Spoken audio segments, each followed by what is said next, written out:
Good evening, everybody, and welcome to Monday night's edition of Paranormal Question of the Day. We'll be right back after the short intro. Hey, everyone, and welcome to Paranormal Question of the Day. We do live podcasts with live guests, live paranormal investigations as well. We do product reviews, so sit back, enjoy the channel, get popcorn, get a soda, and I'll see you soon. And we are back. I hope everybody is having a good Monday. I am just trying to share this out as much as I can here, if it'll allow me to. It may not allow me to. That's It's okay out. too. It's all working out. It's out there. It's out there. We're in 3 different spots. We're on Cool. BB3 TV, Paranormal Brew, and we are on the Phantasm YouTube channel. So for those of you Cool. who, whichever you would like to venture into, please do. And start commenting in chats and all that great fun jazz. Sorry, my energy is a little low tonight. My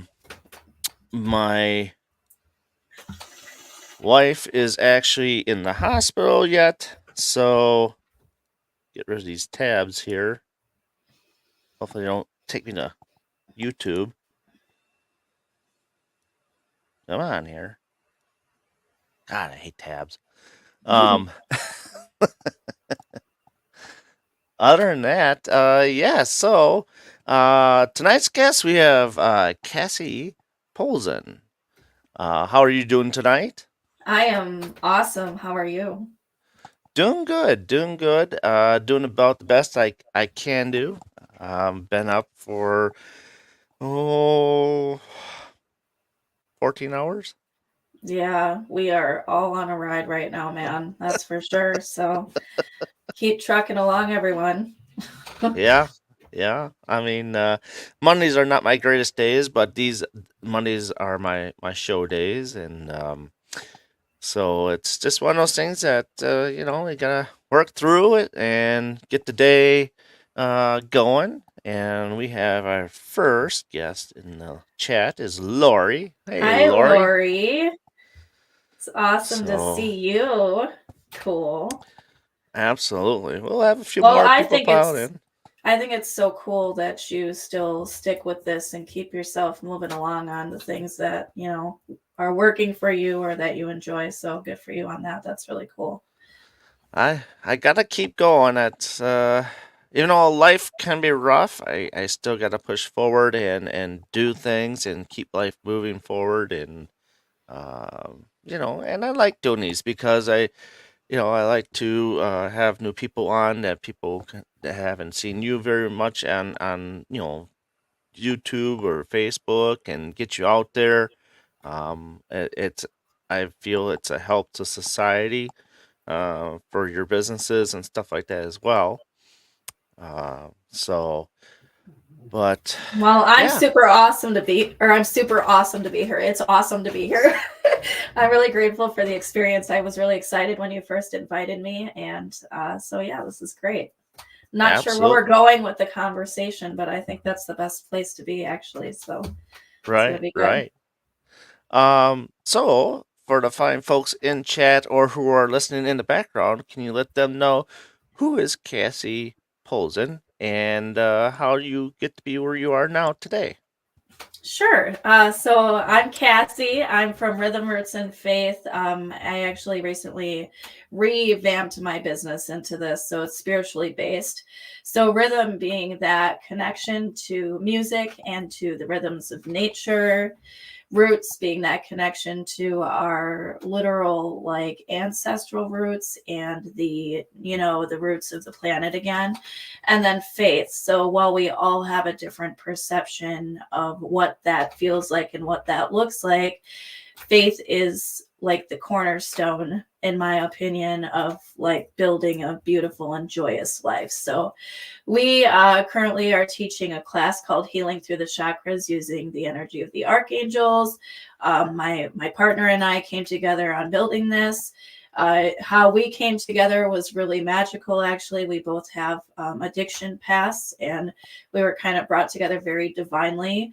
And we have been helping people together for about a year and a half now. So it's been a really awesome process. But, it, it's all a journey. Like I really do say all the time that I'm on a ride. So how did I get here to be speaking with you? Well, Josh and I had met some of your I don't know what you call them, your other ghost hunters, Anne and Aaron and Mike and Megan are all really wonderful people. So we were actually at a metaphysical fair last fall. Josh had actually been talking to Anne already in the background because we had been part of a metaphysical shop at the time. And Anne had reached out to him about that, and then he told her about the upcoming show that we were going to be at. So she brought everybody with to the show, and they all showed up, and they came to our table, and we did actually readings on all four. So we do psychic readings too, and we did readings on all four of them, and they were like blown away and like, wow, this is crazy, And at the time we were still developing the class, but once we got the class developed, they were really interested in taking it. So they actually took our class with us, and we've gotten to know them really, really well. And it's just been a really cool process. So anyways, fast forward, and they, invited us to a ghost hunt investigation. This is probably about a month and a half ago now. And we were like, yes, we want to see what you guys do, check it out. And so that's how you and I met, was at that investigation. And yeah, we're just moving forward. So part of I'm challenging myself in finding my voice and starting to get out there a little bit more and speak to the public a little bit more, because I've been a little bit hermit shelled other than teaching the class and those types of things. And also just spreading awareness, about the things that we've learned in terms of healing ourselves, in terms of being on the spiritual journey, and in terms of just being on this personal journey. So we teach and we coach and we help people, to find their hearts and their souls and their passion and their purpose and all these things. And it's just been such a beautiful, amazing, magical journey beyond words. So that is how I got here. Very cool. Very cool. Can you give us a rundown of how your classes begin and how long they usually go for and what to expect if someone wants to join your class? Sure. So just before I go into that, if you want to look into this further, we do have a website online, www.rhythmrootsandfaith.com. So you can check all of this out there. And we also have a Facebook page. You can check Rhythm Roots and Faith out on Facebook and follow us there. But yeah, so this is an 8-week course, again, healing through the chakras using the energy of the archangels. So we are taking one chakra and one archangel a week and tuning into what each chakra's, maybe I should talk about chakras too. So if you don't know, chakras are these energy centers in our bodies, and there's many of them throughout our bodies, but the main ones that are focused on in like Eastern philosophy, and now in like Reiki practitioners use this, and all kinds of spiritual practitioners use chakra awareness to help heal themselves. So there's 7 of these main energy centers in our body that have different functions. And so we look at the chakras and what their function is, and then we have paired an archangel with each one of these chakras to help with the healing process.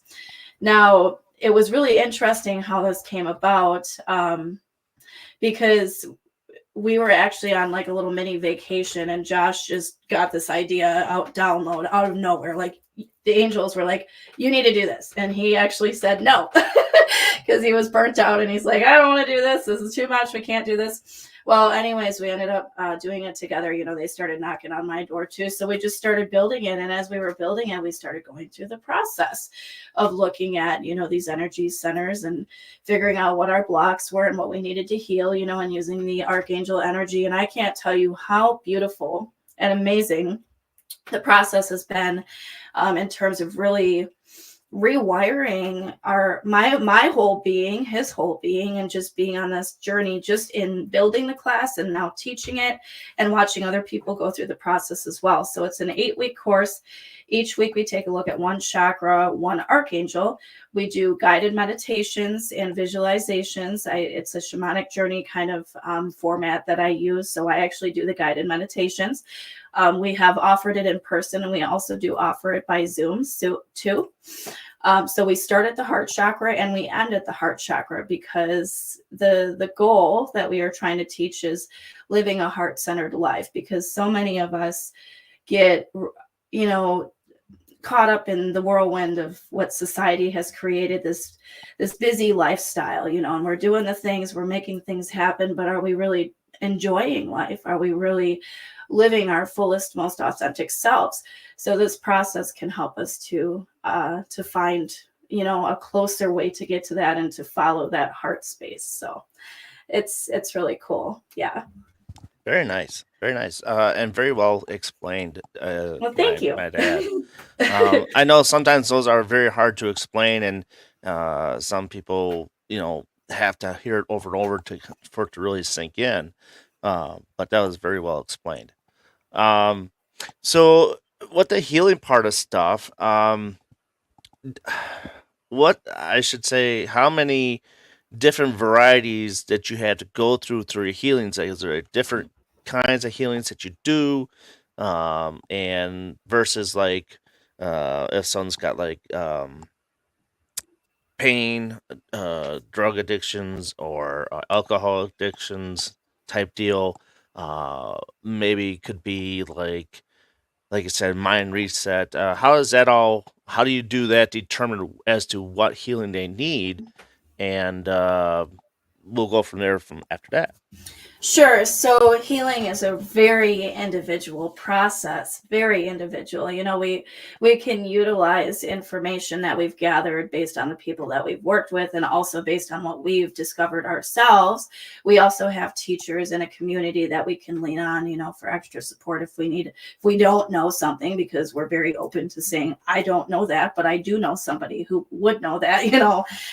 So, you know, I want to express here that the mind, body, and spirit are not separate. And the world that we live in is not separate from us.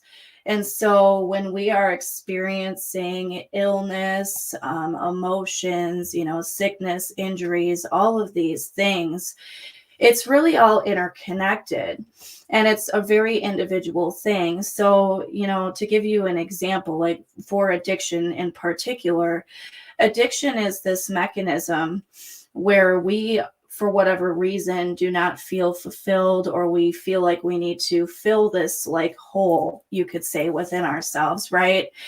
And the process by which we do that when we're in the midst of addiction is by using substances, alcohol, you know, even like sex, or you know, going out shopping, gambling. There's so many different ways, right? So this kind of external place where we try to find that comfort and that connection. So, you know, for me in particular, when I decided to quit drinking almost 5 years ago now, because I was a very heavy alcoholic, I just had gotten to a point where I couldn't go any further the way that I had been going. I had reached a major breaking point. I had been thrown in jail. I had, you know, major mental health issues. I had relationship issues. I had everything. I had the whole gamut. And I knew something needed to change. I knew I needed to change. So I changed my whole environment. I ripped myself out of, you know, where I was at, and I created time and space for me. And by doing that, I was able to start working on myself. Now, I didn't necessarily know at the time when I made this choice that that's what I was doing, but I knew that it felt right. And I knew that I needed to get better for my kids, for my family, for myself, right? So then, you know, it became spiritual later on. And I've always been a very spiritual person, and I've studied all kinds of different spirituality throughout my life because I've always had an interest, but it really became spiritually focused probably about 3 years ago now. So instead of just having it kind of in this background where it was something that I played with or studied every once in a while, or once a week or something like that, it is now a daily practice. And in order to heal our mind, body, and spirit, we need to know who we are. We need to be in touch with ourselves. We need to be able to unravel, why are we behaving a certain way? So for most of us, a lot of our behavior patterns are formed in early childhood. We can have, whatever childhood we have. It could be a very nurturing household, but if we have some sort of situation happen where we weren't feeling heard or weren't feeling supported, this can activate all kinds of things in that energetic body that then create trauma responses and unhealthy behavior patterns way down the line, in our adult lives, specifically if we don't take a look at those. So yeah, it's a really individual journey, and it's beautiful, and it's also work. Like, it takes work, it takes commitment to yourself to go through the process, but you become more authentically yourself, and you find yourself in a place where you truly enjoy life instead of just going through the motions. So yeah, it's all up to choice. It's a matter of choice on what you really want in your life. And if you've been experiencing, troubling relationships, or experiencing health issues, or if you experience, challenging dynamics in the workplace, or, there's so many different things. If you find some sort of unsatisfaction or unhappiness anywhere in your life, looking at yourself is one of the first steps into figuring out how to get to a different place. Okay. I think that answered some of your question. I don't know. Oh yeah, yeah. Okay, No, good. it's hard. Like I said, it's hard to explain a lot of that stuff because a lot of people, it takes time for them to understand it. And again, you explained it very well. Well, thank you. Um, so, have you had a real difficult healing this far point in your path as a healer? What has been one of your difficult ones to do? Are you talking about a difficult somebody else or a difficult me? Uh, difficult somebody else. I mean, it's something that's like really kind of caught you off guard. Like, okay, I have to dig deeper now to figure out how to overcome this healing for this person because it's a difficult one. That's a really interesting question, because I really do see I see myself in everybody. We, from the spiritual perspective, from the metaphysical perspective, we are all part of this energetic, like, grid, this universe, however you want to language that, put words on it. We're all interconnected, and we all have pieces of ourselves that we can recognize in those around us. So for me, the most challenging piece has been myself and understanding myself. I've really been delving into lately something called human design, and I'm not going to get in depth on what that is all about. But for anybody who has any interest in this type of stuff, that's been something that I've been working on, because it helps me to figure out how I relate to people around me. So human design, if you haven't heard of it, if you are interested in this conversation, look that up and find out what your human design is, because it's amazing how incredibly accurate it is in helping you to identify how you work and how you operate on a metaphysical level. Anyways, so me unraveling myself is what helps me to unravel those around me. I find that I tend to be surrounded by people who are going through some sort of situation or challenges that I've already experienced. And so therefore I can use what I've experienced in my journey to help them through what they're going through. So I guess it really isn't so much that I feel challenged in helping other people through their challenges. It's more like looking at myself deeper and deeper and deeper and deeper all along the way, because it never stops. That's the thing. It never stops.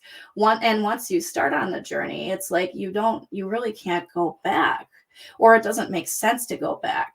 Right. So like when I started getting sober, I sure as shit had no idea that 5 years from now I would be sitting here talking to you about all of the things that I'm talking about tonight. Right. Like I had no idea. And if somebody had told me that, I would have been like, fuck no. Like, absolutely not. Or that's ridiculous. How is that even possible? Right? Because there's no way I could conceptualize that. But for me to go back to where I was, like, absolutely makes no sense. So it's really just this constant growing journey. And as you step forward onto that type of path, you start meeting other people who are also on that type of path, and then you start initiating the growth of those people, and you initiate growth in each other. And so my partner and I are both in this spiritual journey together, and we bounce off of each other in our growth processes from time to from time to time. And that in itself can be, it's something to navigate. I don't like to use the word like challenging or difficult. It's just like something to navigate. Mhm. So yeah. Yeah. And it's very important that, it's very brave to come out and explain like what you've been through so people understand where you're coming from and where you are now. So it's kind of like, you really adjusted yourself to really find a better piece of life and to move on. So it's a very big step for you to do that and actually say that in public. So, Mm-hmm. so I commend you for that. Um, so, and it also comes up with the other part of the question is, um, what has been your most gratifying moment as a healer? Mm. It has to be most recently, like our class, our students that we've had, specifically with the paranormal investigators that I talked about a little bit earlier. Like, Hmm. hearing the feedback on how we have influenced them and helped them to find happiness and joy in their lives. Like, we've been a positive influence for them. They feel like they have purpose. These are words that they've used. And like, there's a certain place where when you're on a journey that's spiritual, like, you as a logical human person, we're like, is this really real? Is this really happening? Like, this isn't really actually happening, right? But but continued confirmation over and over and over and over and over again, specifically from other people's mouths, like, we are actually experiencing this also, and this is really beautiful, and thank you. We actually just had a Native American healer come to our property on Friday, and it was incredible. It was so beautiful. And at the end of it, we had some of the people come up to us and say, thank you so much for what you're doing. Please keep doing what you're doing. And like, it was so heartfelt. And so that's my gratifying moments, is those where people are looking at me and saying, please keep doing what you're doing. You are inspirational. You are helping me. All of these words that I've heard over the past couple of years, really stepping into this work. So thank you for all of you. You know who you are, who have helped, also lift me up, right? Because that's Hmm. we're lifting each other up all together. It's not like I am on a pedestal, right? We are all human. We are all growing and evolving if we choose to. And so we're all lifting each other up together. And that's the beauty, and that's the gratifying part for me. Absolutely, absolutely. Let's get into readings and stuff like that. So you read tarot and oracle cards, I believe. Yep. And do you do anything else like palm readings or tea leaf readings, ripple readings type deal? So Do you do anything? So I've started something new called angel frequency sessions. This Okay. is this is something that was really came to me in meditation, and literally, like, I communicate with the angels on the daily. And they were like, you need to do angel frequency sessions. And I was like, what's that? And I did not get an answer. And I was like, okay, like, we're just gonna sit with this for a minute, because that they are sometimes very elusive. And so I just, I was like, okay, I'll just sit with that for a while. And then it came to me a couple days later. So I have sound bowls, and I've been playing with sound frequencies and healing with that. And so the angel frequency sessions are actually a combination of using the singing bowl, the frequency, and doing what I usually do, which is kind of a mixture of a medium reading and a tarot reading.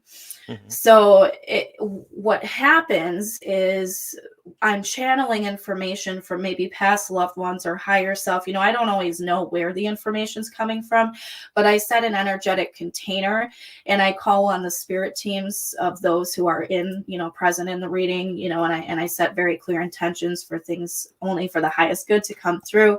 And so in that process, I'm receiving this information and I'm expressing it.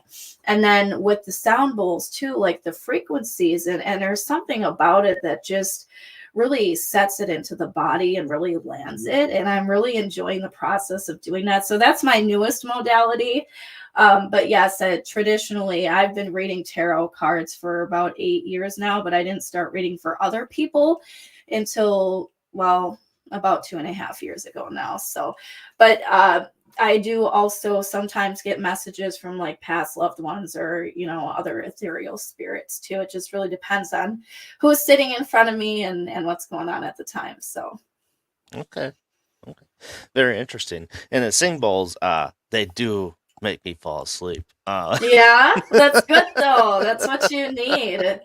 That's good that you get so relaxed. They're high frequency, and some people, I will say, this is my opinion, so don't take this personally, but I've had people who don't like the sound of them, and I'm always like, I will express that there's probably a reason for that, like, there might be something going on that, it's triggering. It can be, if there's something, if that particular frequency is hitting in the energetic body that is needing healing, it may cause that feeling of, well, I don't like the sound of that, or that, it can be very disturbing. But in their essence, they're very healing. All kinds of people use, sound healing and sound frequencies. It's actually a very ancient practice.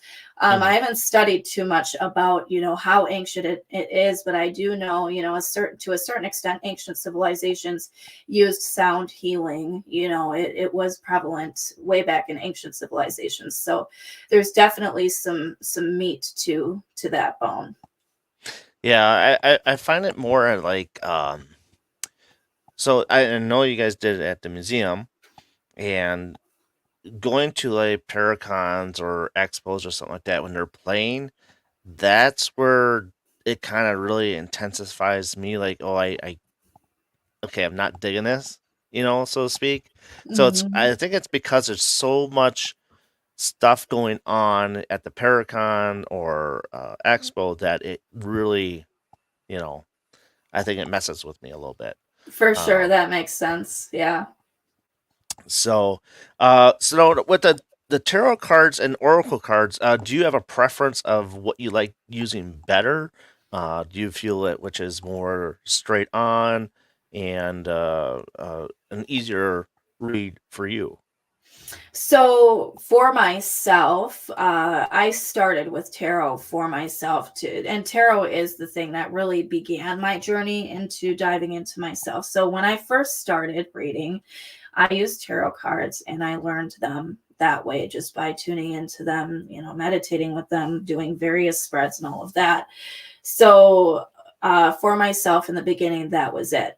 I've gotten to the point now where I tend to prefer oracle cards for myself just because I I like to utilize my energy with the tarot with other people. I find it easier now. The tarot is something I know so well, so deeply. It's so ingrained into my being that it's like sometimes I'm not actually getting the messages anymore that I need because I know it so well. So I need something a little bit more abstract, I guess you could Hmm. say, for myself. So when I'm reading for myself, I do just meditate too and sit in silence and these types of things. But if I'm using cards for myself, I tend to use Oracle. Now, when I'm reading for other people, I always use tarot. I love using tarot with other people. But what I tend to do is I'll usually do like whatever comes out or a spread. If it comes to me to do a spread, I'll do a spread for somebody, and then I'll end it with some sort of oracle card that feels aligned at the time. And it's always really amazing to me and so magical when I will be channeling and saying whatever needs to be said to the person using the tarot cards. And then at the end, the oracle card will literally have, some exact words or something very similar to what I just said to them on it or in there. So it's always, amazing confirmation. I do get body sensations too for people. So when I'm tuning into somebody's energy, I will get literally like pricks, pins, and needles, sometimes pain, uncomfortability. If somebody's feeling stressed, when I shuffle the cards, I can feel that as well. So that's another way that I read people, is just kind of by tuning into their energy. Okay. And that makes sense. Because each one is different, and each one could be so more intense than the other one. Mm-hmm. So I've sat back and watched a lot of people being read, and it's interesting. Um, Mm-hmm. Now, a friend of mine that I do investigations with, Cynthia Gerodius from Raven Rose Paranormal, we were at Farrar, I want to say, a couple years ago, and I'd say, "Hey, let's try this once. Let's try. Have you ever read for a spirit per se? Uh, Oh, uh, no. you know, That sounds fascinating, though. So she did try it, um, and it was very interesting how things came about. I think she would probably try it again, but I'd like to throw things into the mix like that once in a while to see what you can do for spirit, even though they're not physically there in front of you, but you getting their energy from them. So how that reading would go would be interesting. So. That makes a lot of sense. I've never thought about that. So that's a really fascinating concept. But yeah, absolutely. To me, on the energetic level, there's no limits, right? So Right. that's absolutely possible if you set the intentions and, yeah. So that's cool. I'm intrigued. I might have to give that a shot myself sometime with you guys. Oh, absolutely. I think it'd be a lot of fun for people to see that going on and seeing what you get out of it. I mean, who Hmm. knows if somebody's recording something that can actually see something, maybe slide into a chair and sit there, Oh, wow. That would you be know. wild. Yeah. So it's one of those things. A lot of things I think about when I think about tarot card readings or healings and stuff like that. That's a lot of stuff I try to bring into play and see how people take to that idea. Now the other thing I was thinking about too when you're talking about the sing bowls, I was thinking about how I am into my Tesla coils and how that would react together with the sing bowl.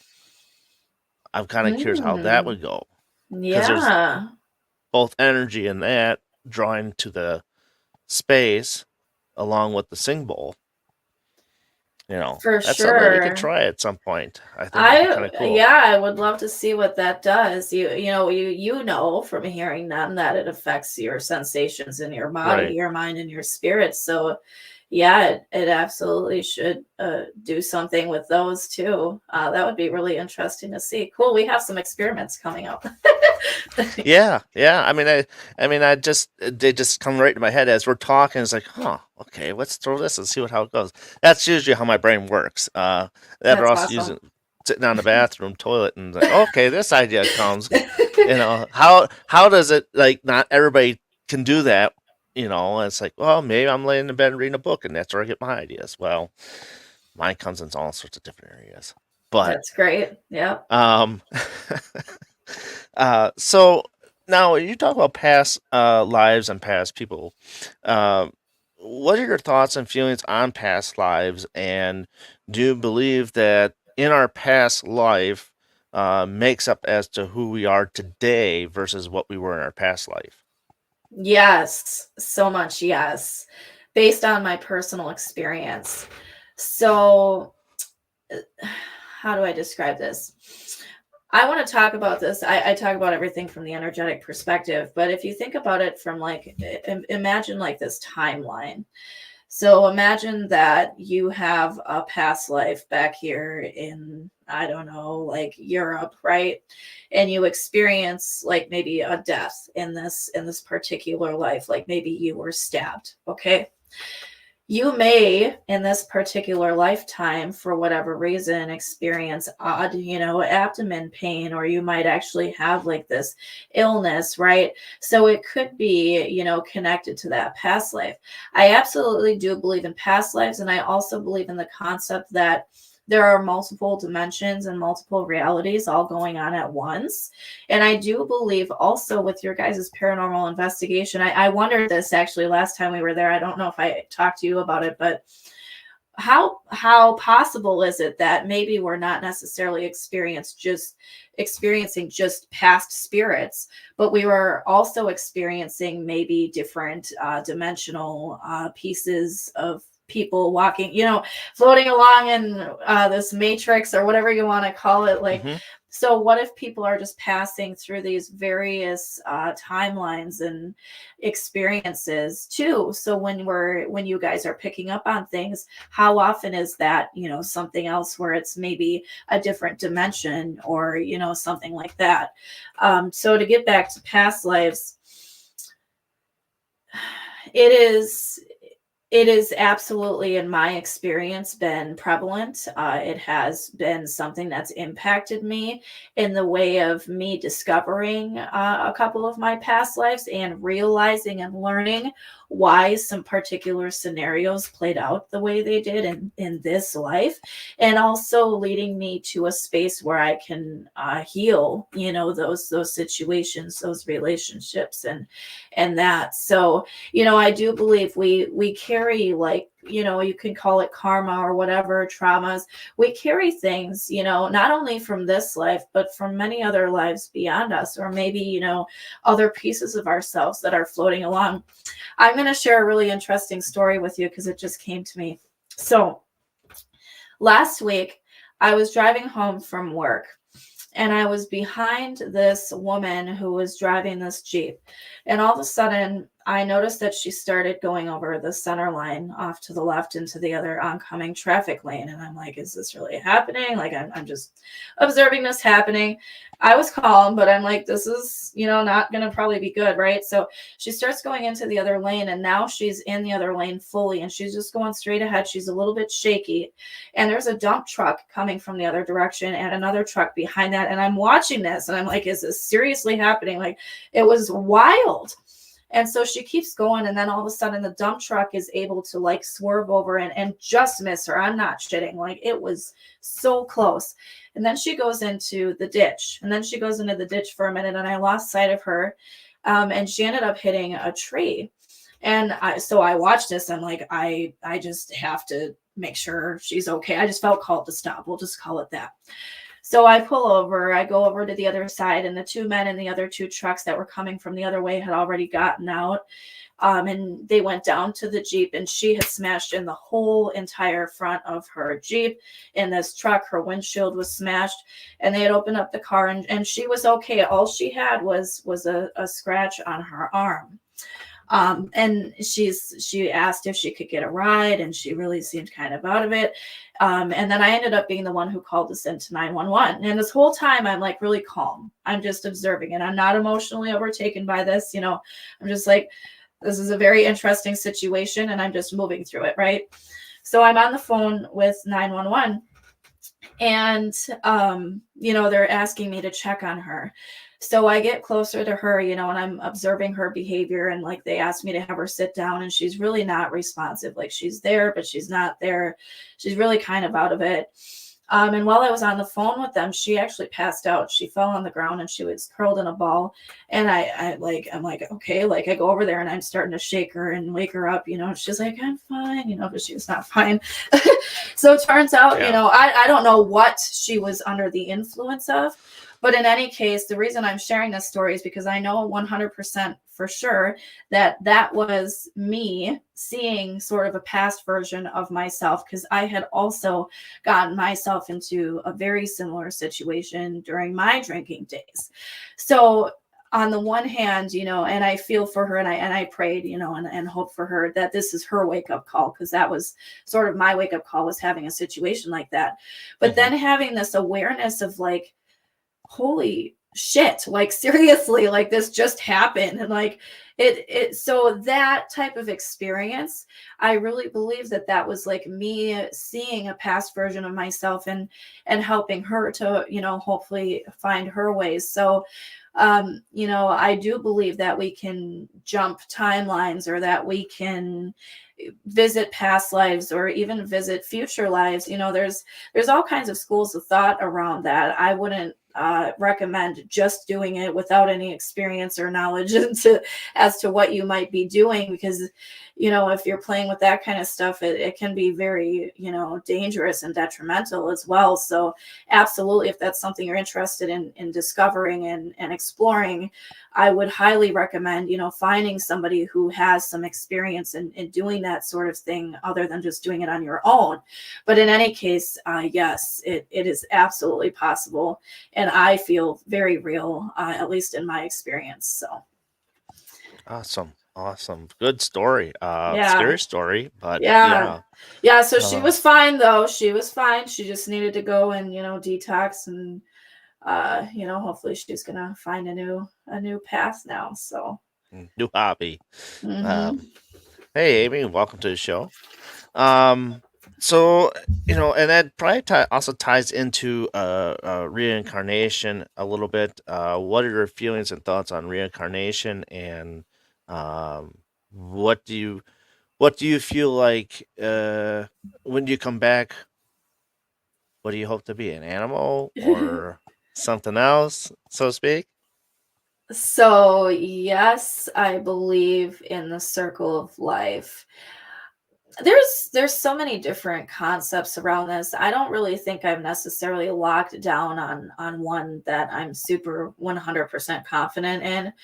There's the idea that yes, we leave this body and then enter, maybe an animal body or whatever, or we were an animal, excuse me, in a past life, and now we're a person. I do believe that we can elevate and expand based on our journey. So, based on the lessons that we've learned in this life, and this kind of ties in with like Christian teachings and, being at Heaven's Gate and being, presented with life's choices and determining whether or not you make it into, heaven, or that type of concept. Like, I do believe that there's some sort of mechanism in place that, I don't want to say judges, because I don't feel that that's the case, but there's like this evaluation of sorts where we are able to, look at our soul journey in one particular lifetime, and then maybe choose or be given, how we can maybe rectify moving forward and up level or expand or things like that. So, I think that we all carry different things into our lives for various reasons, whether it be past life, stuff, or, whatever. But reincarnation, I definitely will say that, there's absolutely life after death. It is cyclical in nature. At least that's what I've observed to be true, and what I've experienced in my life. One thing, dies and another is born, right? And it's this Hmm. concept of rebirth too. It's a very spiritual concept on the same token. So, we are constantly in our waking lives going through these cyclical deaths and rebirths, right? So the idea that, and then you guys know just as well with paranormal investigation that energies exist. Now, what I don't know about, and what I'm curious about, sometimes is, why do some past loved ones kind of stick around, and maybe other ones find another dimension or another way of living, another body, another planet? I don't know, right? So what is the difference there? It might be that maybe they felt like there was unfinished business, which I know is the case that comes up for some past people. And then, is it possible to help those spirits and usher them, into a different existence, if they so wanted to? If you're able to have a conversation with them and say, hey, did you want to move on? Are you ready to move on? I'm absolutely confident that we could help facilitate that process. There's got to be a way to do that. These are all curiosities and things that I've wondered. I don't have experience in this, just to be clear, but it's something that I've always wondered about, and I absolutely do believe it's possible. Yeah. Yeah, does that answer your question? Yeah, yeah. I mean, when it comes to spirits and stuff like that, why some are still here, and you did touch up on it, unfinished business. There are also some that have died so fast that they don't even realize they're dead. Hmm. So they still feel like they're still on the same plane as us. And I also do believe sometimes, like, have you ever seen the movie The Others, where the spirits actually think that we're the spirits, and then they're the real people.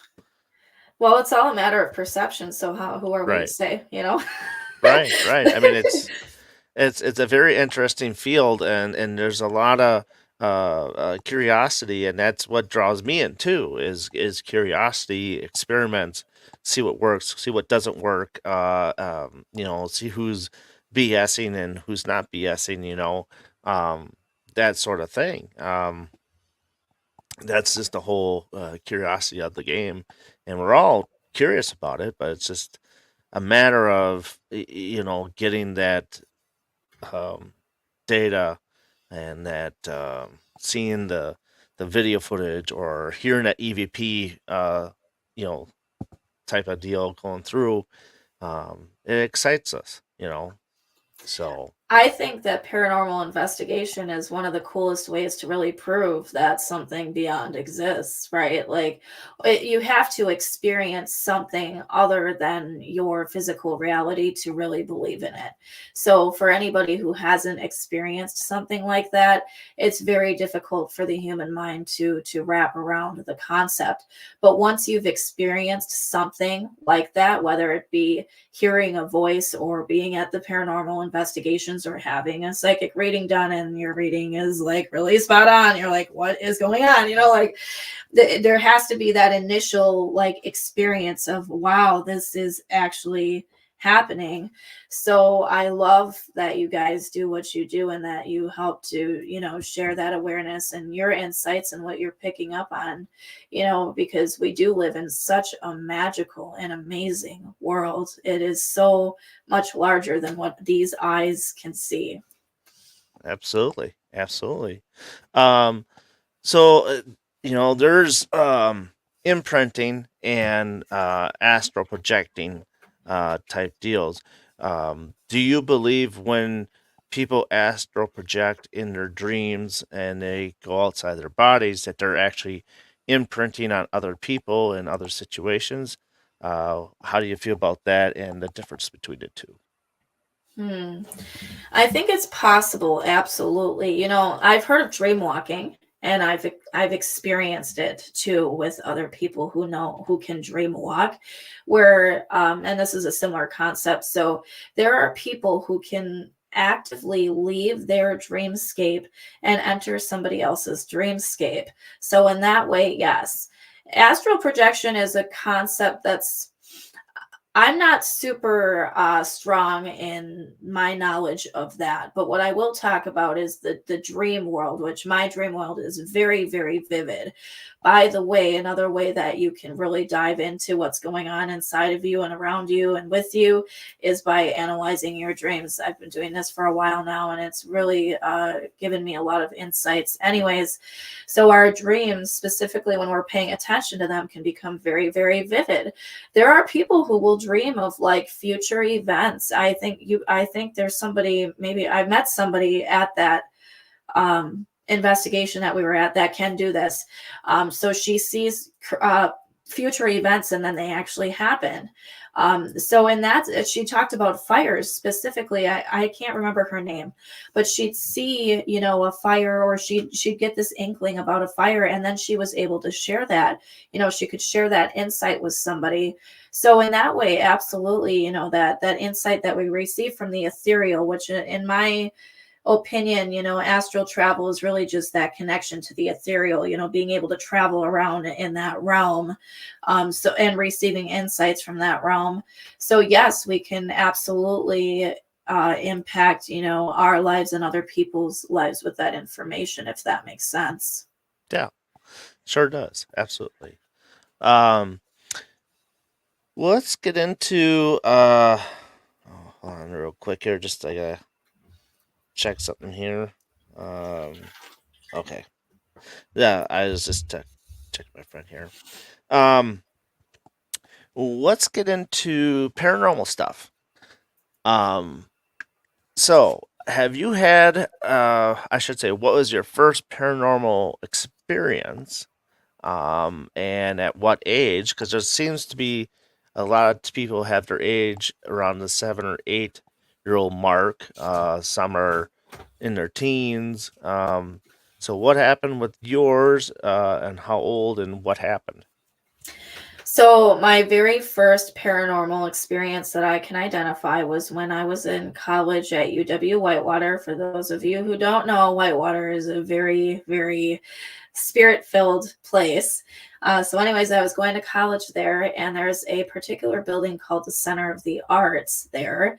That is, supposedly haunted. So I was an art student there, and one of my friends and I decided we were going to go exploring this building, at like 2 o'clock in the morning. We didn't really go for any specific intentions. We just decided we wanted to go on this fun adventure because we're college students, and that's, that's That's just what you sort of the do. lifestyle. Yep. So we weren't drinking either, by the way. We were totally sober when this happened, just to Sure, just sure. to That's what sure they up the always say. the one time I was actually sober, right?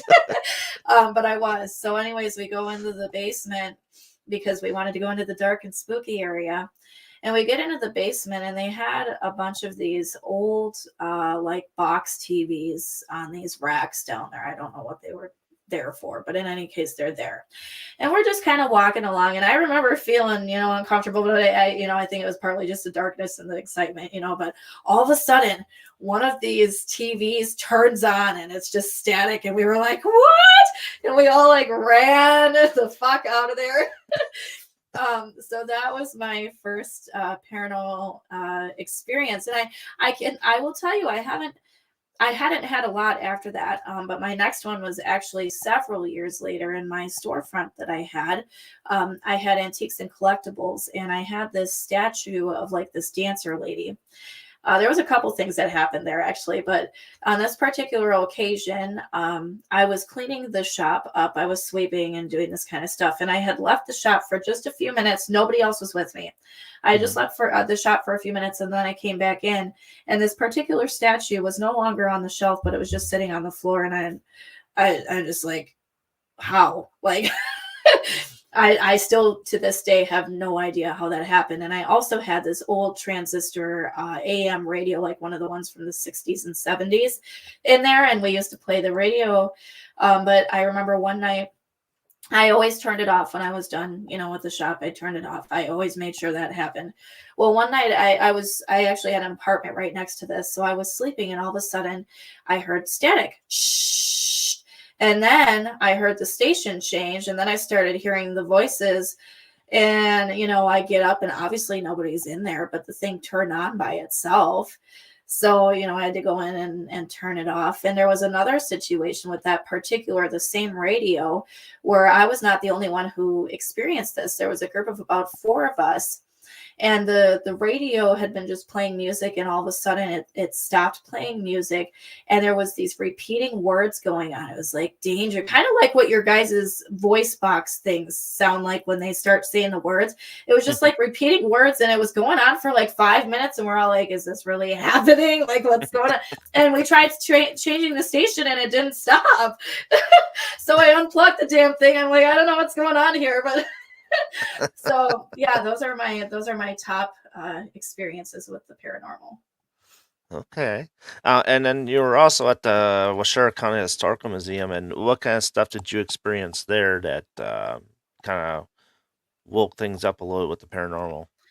It was really interesting. That whole experience was really interesting. So since these other experiences that I've had, I've learned a lot about the energetics, and I have what are shields and energetic protections around me for reasons other than just the paranormal. So I didn't necessarily have any direct contact because I have these energetic shields in place that I utilize for my spiritual Hmm. practice.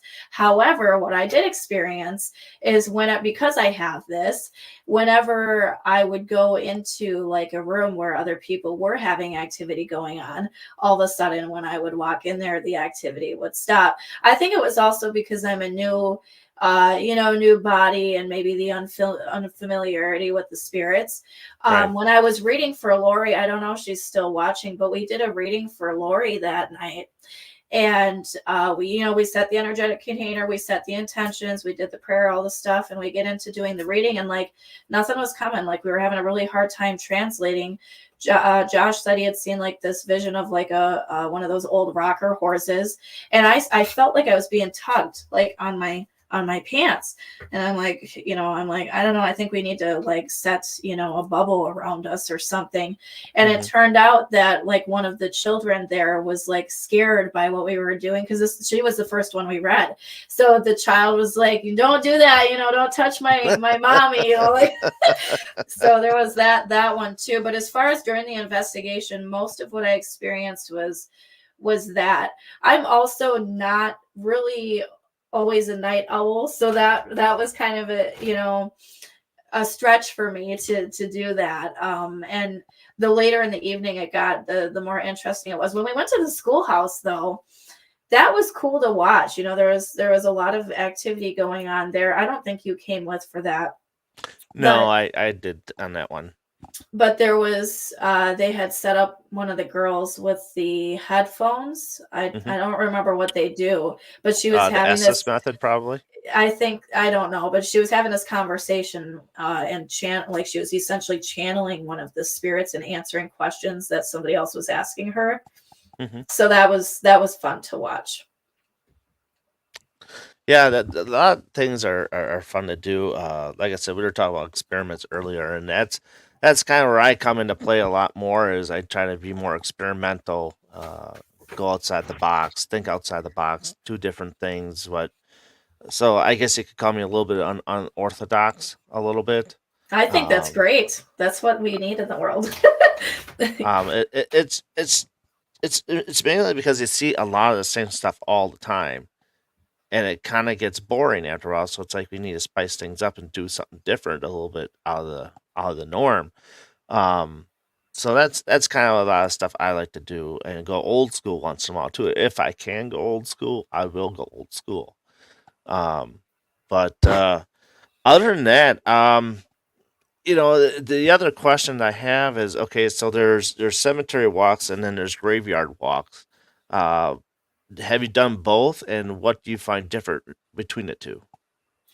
I haven't actually done either. I've had some experiences with graveyards, but nothing, not an actual walk. No. It's interesting though, geographically speaking, how the energy of those places changes. Like I remember when I went down to New Orleans, they have their mausoleums Yep. because they're by the water, and the energy around that is so different than like the energy we experience around, our cemeteries and graveyards here. I have occasionally felt called to graveyards for various reasons. Hmm. I have had this experience too. So I'm very connected to my grandmother who passed away 13 years ago. And a couple of years ago, she started leading me to these particular gravestones that are Celtic in nature. So they have the cross, and then there's a circle in the middle, kind of a Presbyterian. In modern times, this is Presbyterian faith, but it ties back to the Celtic cross in Celtic times. Well, Hmm. I was putting together that she was trying to communicate with me and show me back to my roots, which are, I do have part Scotch Irish blood in me.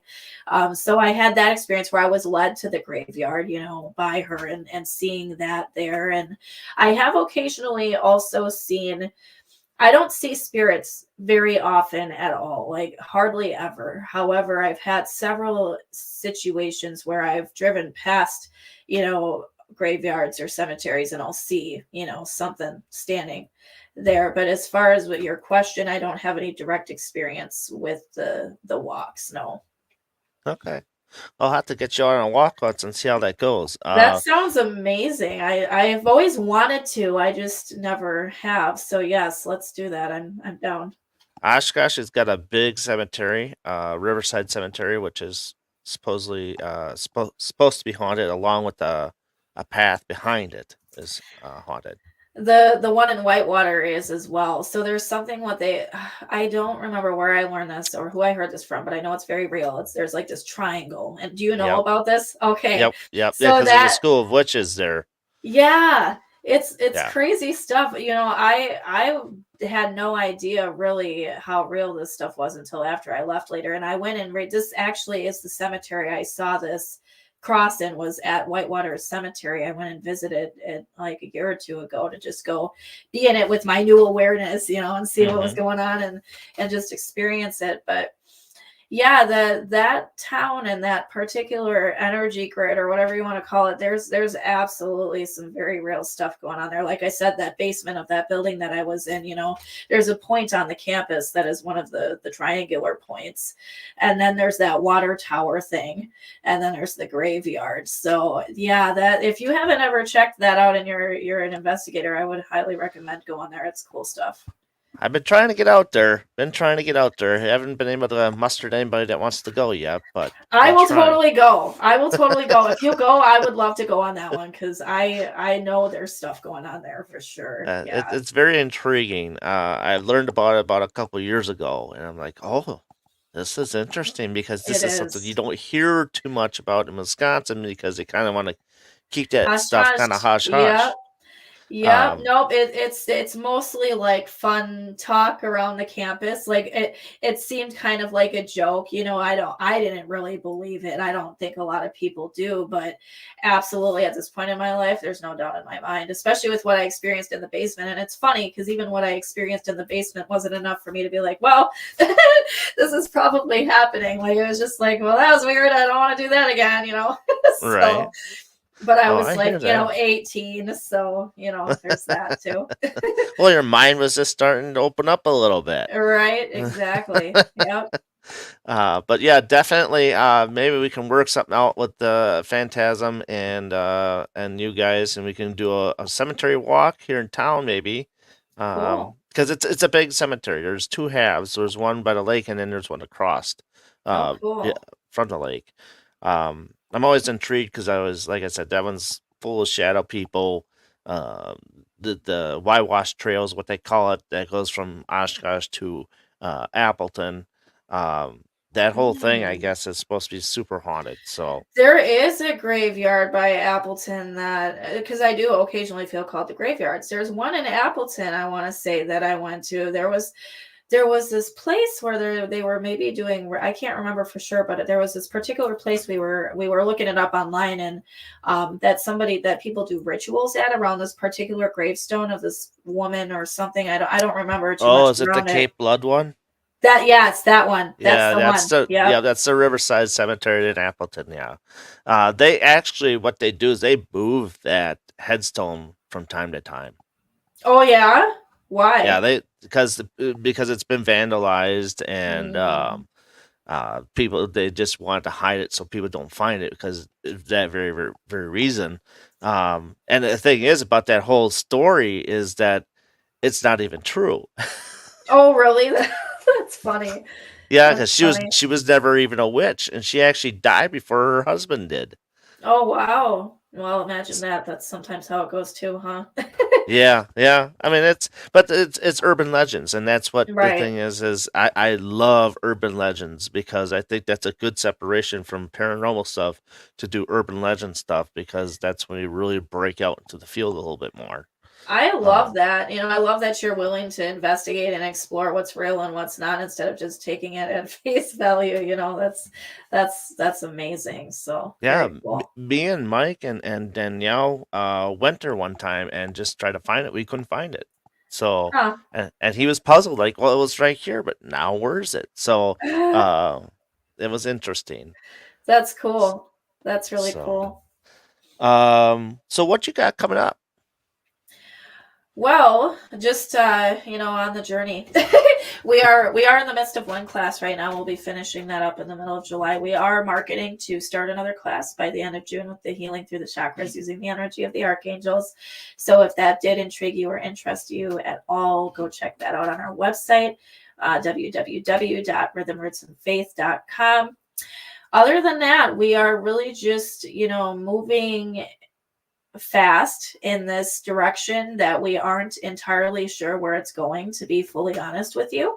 But I do have this homestead that we live in. We're in the middle of the country, and there's been, some projects around here, and working on that, and just continuing on the spiritual journey and following that. My partner Josh is also a co-host now of a podcast called Spirit Guides with an amazing woman named Kelly Sparta. So if you are interested in learning about the spiritual aspect of things, anything at all, go check that out. It's on YouTube, Apple, iTunes, all these different things. Whatever listening platform you prefer, you'll be able to find it. So it's Kelly Sparta Spirit Guides, and Josh, my partner, is her co-host. They just rebranded it and started it out, and it's incredible, the stuff they've been coming up with already. They're a very cool pairing. They're very interesting to listen to, and it's very informative, especially whether you're a beginner, have no idea what's going on, or if you do have, quite a bit of knowledge about, spirituality. Like it's a really great listen. So that'll be coming out weekly on Mondays for that. So yeah, that's what we have going on right now. Okay. And just real quick, for those of you who are listening in the background or watching, how can they get a hold of you?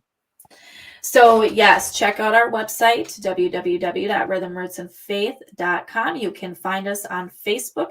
Rhythm Roots and Faith is our business page. We also have our personal Facebook pages. You can find us. I'm Cassie Polzin, and he is JD Radawan. What else is there? I think that would cover. Oh, and our email address is rhythmrootsandfaith@gmail.com. So we are super open for questions, concerns, comments, whatever it is. We love to hear about everybody's spiritual journey, and not even, it doesn't even have to be spiritual necessarily. It's all just a ride, so whatever you feel like sharing, any feedback on what you heard tonight or whatever, we're super open for it. So yeah, it's great. I hope that we were able to, answer some questions and cover some bases for you guys. This has been an absolute pleasure. I've had a blast. So Oh yeah, I absolutely love it having you be on here because you explain a lot of things very thoroughly and enough for me to understand. Because there's some things that will go, "Ooh, okay," yeah, but it you really explain explain things well where it's enough for me to understand. So if I can understand it, other people can. So, perfect. That's um, great to hear. I appreciate it. That's good. um, So. so that one that you're thinking about the your experimental thing, what was that again? Your new thing you're trying? Oh, the angel frequency healings. These are so cool. So what's your question about it, or you want me to explain it again? Well, I think I'll have you back on again, and then we can Oh, talk a little when you get more into it. And then that way you can share a little bit more about that stuff, and we can kind of have more of a show about that one. that You know, sounds awesome. I would also love to talk about, part of what we do, like I was talking about the barriers and the protections and the shields. That would be a really good episode too, for paranormal investigators in particular to understand the energetics of having protection when going into these places, and no, it doesn't make the activity go away. It changes the way in which we interact with it. Absolutely. But Josh and I for sure would love to have that conversation too, and talk about that, because that is a whole different topic, but very especially if you feel like you get chewed on, or if you're carrying things around with you, because I know many of you have experienced these things.